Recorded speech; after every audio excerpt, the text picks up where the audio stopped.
Hi, welcome to Q's Kitchen. Today we are going to make easy Easter vase centerpieces. I bought these beautiful Real Touch tulips from Amazon and they are so pretty and so real looking. I couldn't wait to make a vase with them. So here's what you need. The tulips do look beautiful on their own in a glass jar on the table.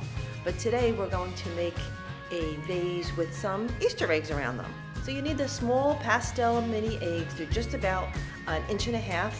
And now you're going to put them all around your ball jar or your mason jar that's inside the big vase.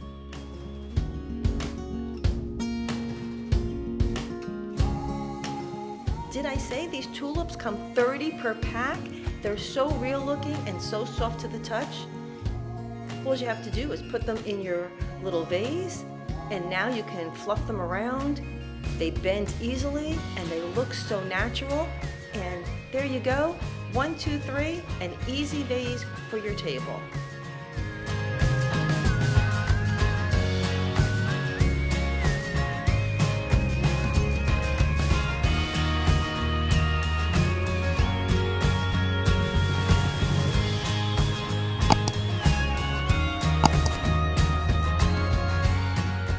Wishing everyone a happy spring, a happy Easter, and thanks for watching.